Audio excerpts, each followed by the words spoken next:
Welcome to our community. Susie Thomas with you this morning. Very happy to welcome LaSalle Harris. She's from Joanna House. Good morning. Good morning. LaSalle, you have one of the most remarkable testimonies I think I've heard in a while.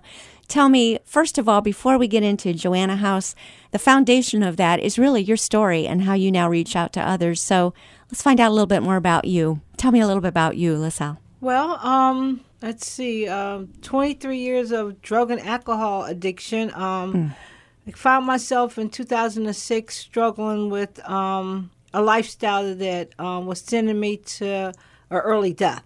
Mm-hmm. I had been going into blackouts from drinking and drugging and just smoking crack cocaine and alcohol had me in a downward spiral.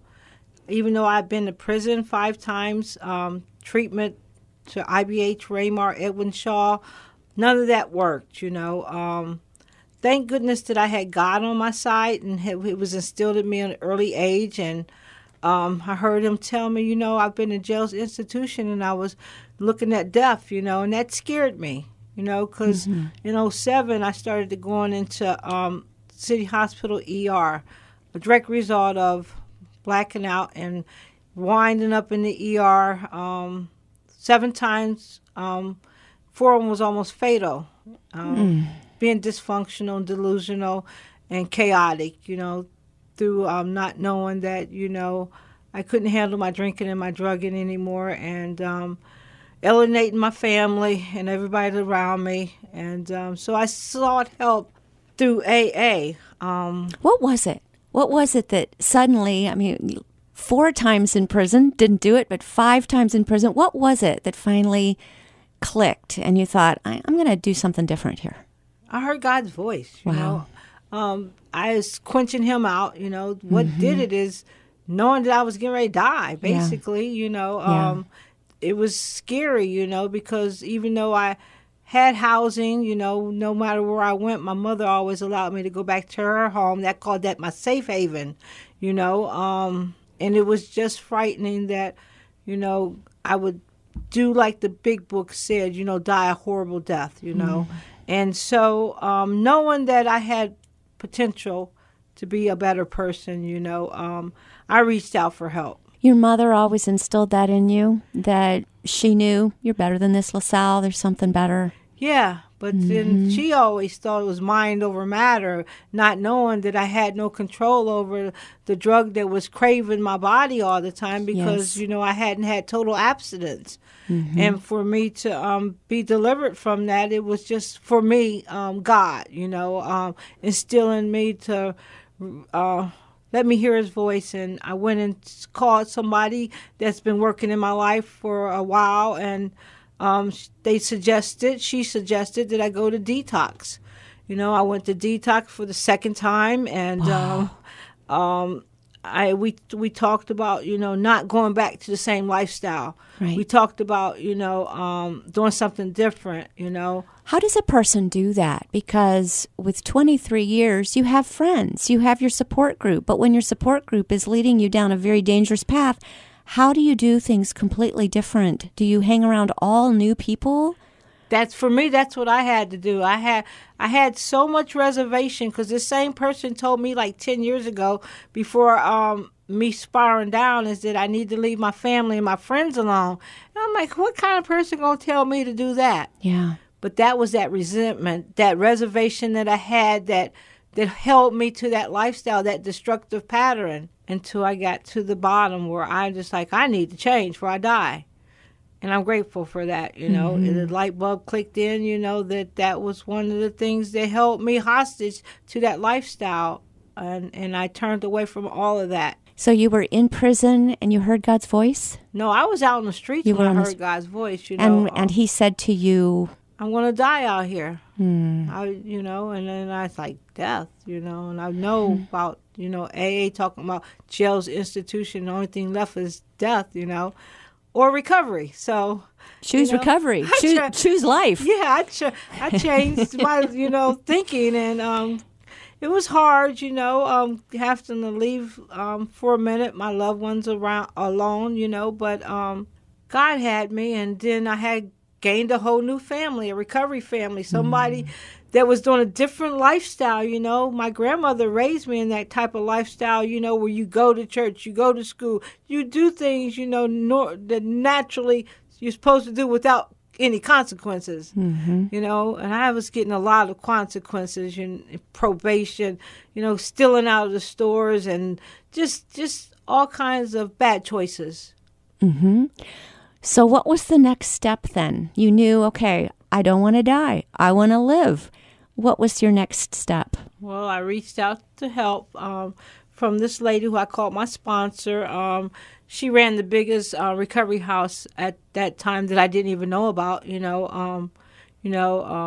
I believe people are putting your path for a reason, a season, and a lifetime. And she's one of those lifetime people that's in my life. So she suggested I go to detox. I went to detox for 7 days. Her and the caseworker at detox was Mary Pasquale. She was the mayor's wife who ended up passing away from the alcoholic disease, for whatever reason. She went back to, but I'm grateful that she was sober enough, long enough to plant a seed in my life and network with Myra Snyder from the Haven Arrest. And they kept me there until a bed was ready for me at the Haven Arrest. And because I told them that if I go back to my lifestyle, that I would surely die. And I truly believed it. And so after that, I went to IBH. It's a treatment center, and I stayed there 21 days. And then, Lord and behold, I went to the Legacy 3 program. It's a women's recovery house, And I stayed there for like 7 months in their transitional housing and graduated to their Brubaker program, which is another 18 months. So a total of 2 years and 1 month I did in the Legacy 3 program. I was able to get me a 1-bedroom apartment after doing the transitional housing, and they helped me stay on those narrow roads, and focus on meetings, recovery, paying bills, getting a job. I even went back to school at the University of Akron. Wow. I just graduated last May. Oh, congratulations. With a bachelor's degree in social work. Awesome. So I'm looking into going to get my master's this fall. Wow. I have all 4 of my children back in my life. That was my next question. Did your family get to reunite? Yeah. Well, 6 years ago, I had birthed 4 children, and they got taken away from me because, my house got raided and they went to CSB custody.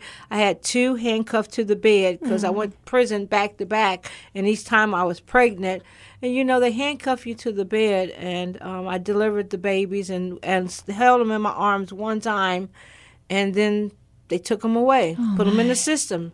Oh, my. So, I resented the system for taking my babies away from me because I thought I was a good parent, having my kids by my side, not leaving them with strangers and stuff like that. But truly, I was neglecting them because I was putting them into dangerous situations, like living in a dope house. Who has their kids living in a dope house, and then SWAT team comes down and pull guns and rifles? That's not a healthy environment for the children. No, but you see that clearly now. But after I got sober, not then. I'm like, Yes. that wasn't right. I never completed the CSB treatment plan, and I just was out there, just doing what I need to do to survive one drug after another. LaSalle, I think the people that you work with now would hardly ever be able to believe that. They know you now. Yeah. In Christ, we're a new creation. You're certainly a new creation. You're not that same person. No. And the one thing about... Are they just flabbergasted when you say, hey, I was where you are? Yeah, there's a lot of people that couldn't even believe that, I even had 5 penitentiary records. But instead, I have that, I had to go through those 23 years in the wilderness to do what I needed to do, to be example for people that I've been in your shoes, We might not have the same pathway out, but there is a pathway for you. So I'm here to offer them hope, a new way of thinking, and let's try some different ways, I'm sure going through what you went through all helped you decide what helps the best. And in coming together and putting together Joanna House, you knew what works, what doesn't work. Did you kind of use from your past experience, draw from that in establishing Joanna House? Yes. So when I I got sober, and I was at the Haven, and my church is Akron Bible Church since 1994. Yes. In and out, backsliding and all that. And it was revealed to me by God again, saying that you need to open up the Joanna House. Because we had a woman's house before in 98, I think it was, and I was the first woman in there. And it closed down its doors for whatever reason. And then, so when I told the pastor and the board that, this was what I was wanting to do through God's vision, and they said, okay, so they allowed me to get that same house and open up the Joanna. I named it the Joanna House too, because Joanna House means servant of God. That was my next question. Where did you come up from with the name? So I kept the original name, but I put 2 on it. Joanna House 2. Yep, servant of God, and that's what we do. We are servants of God. So God used me, raised me up out of the horrible pit to be his servant, to be the beacon of life to somebody else's life. Yes, yes. It's just so inspiring. What an inspiring story. It needs to be a book. Have you thought of writing a book? Thought about it this past week because I was down doing some training with a peer, Denny Wilson. He wrote the book because it's coming out like May the 19th or something.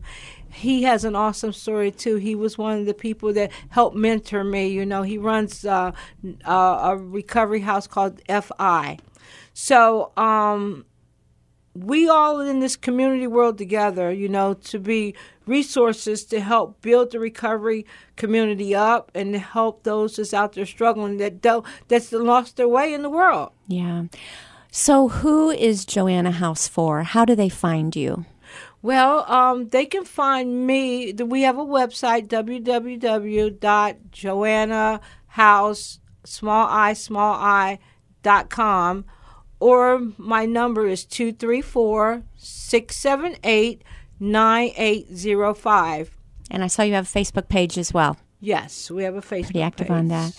Do you work with the courts, or do people get recommended to come to you? How many people are you serving right now? All those basics. So right now we're serving basically 13 women and men. We have one house for men that holds 3, and the rest are for women. And we serve anybody that housing first, and then whatever we advocate for, whatever their secondary problem is, whether it's mental issue, drug issues, employment issues, whatever landed them to be homeless, and we advocate for them. Since I've been through all that, I have a couple of volunteers. I have a board. We have a board, and it's a 501c3 nonprofit.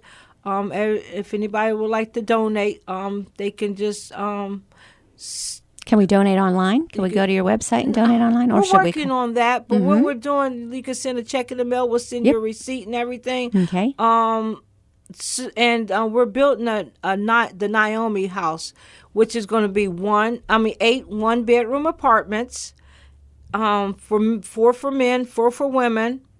And it's going to have an outreach center, which is going to have programs like daily life skills, purpose-driven Bible studies, Heron Anonymous, all kinds of 12-step programs, and to help them along their way. We also have a community garden, which we just got approved for the High Tunnel. So it's amazing how God's just opened up doors, and allowing us to help the individuals that we serve in case they're struggling with some kind of income. We'll have a stipend for them to do the community garden, and we'll go down to the farmer's market and sell the fruits and vegetables once they start harvesting. We've been doing that for 2 years. Wow, wonderful. We're speaking with LaSalle Harris. She is founder of Joanna House. We're going to be back after these words. You're listening to Our Community.